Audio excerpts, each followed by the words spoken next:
কিচেনে সবাইকে স্বাগত জানিয়ে আজকের রেসিপি কিন্তু শুরু করছি। আজকে কিন্তু আমি দেখাবো ওয়াটারমেলন ক্ষীর।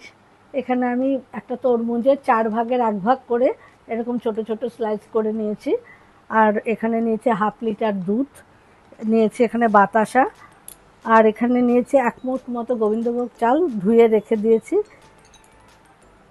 শুকিয়ে গেছে। এটাকে আমি একদম মানে ডাস্ট করে পেস্ট করব না, একটু দানা দানা মতো থাকবে সেরকমভাবে একটুখানি মিক্সিতে গুঁড়ো করে নেব। নিয়েছি একটুখানি কিশমিশ, একটুখানি কাজু। তো আমার সাথে থাকুন বন্ধুরা, দেখতে থাকুন। আমার দুধের পরিমাণ যেহেতু কম, আমি চালটাও একটুখানি নিয়েছি। আপনাদের দুধের পরিমাণ বাড়লে বা ওয়াটারমেলনটা আরও একটু বাড়লে তাহলে সব কিছুর পরিমাপটা বাড়বে, সেরকম বুঝে বুঝে দেবেন।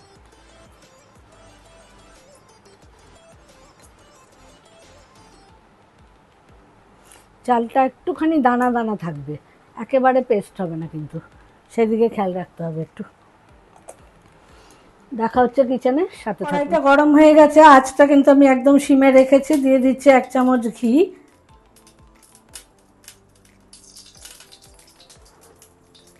গরম হয়ে গেছে, এর মধ্যে দিয়ে দিচ্ছি ওয়াটারমেলনটা, একটু হালকা করে নাড়াচাড়া করে নেব। আর এইদিকে দেখাচ্ছি আমি গোবিন্দভোগ চালটা কিভাবে মিক্সিতে গুঁড়ো করেছি, দেখতে পাচ্ছেন?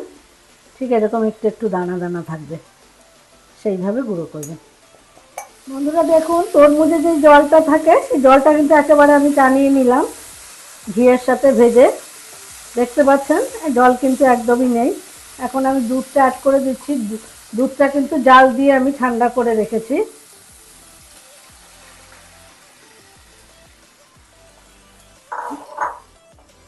এই দুধের সাথে একই সাথে মিশিয়ে দিচ্ছি গুঁড়ো করা চালটা।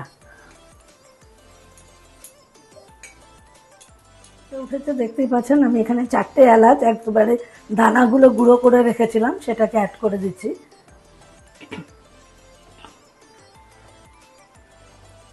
এরপরে বাতাসাটা দিয়ে দিচ্ছি।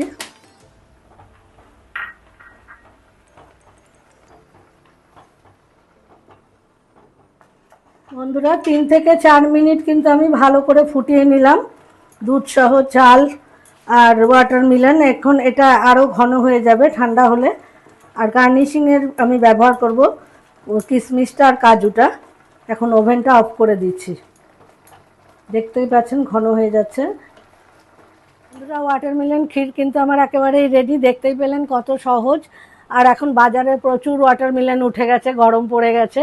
তো এরকম যারা মানে এমনি শুধু কাঁচা খেতে না চাইবে, তাদের বাচ্চাদের এরকমভাবে করে খাওয়ান, আর দারুণ মুখটাও মানে পাল্টাবে, খেতেও খুব দারুণ। বাড়িতে একবার ট্রাই করুন অবশ্যই।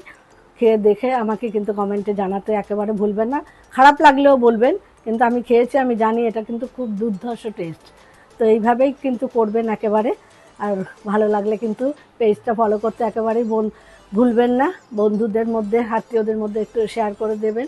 ইউটিউব চ্যানেলের বন্ধুদের কাছেও একই অনুরোধ রইল, চ্যানেলটা সাবস্ক্রাইব করে যেরকম আমার পাশে আছেন ঠিক সেইভাবেই থাকবেন। টাটা।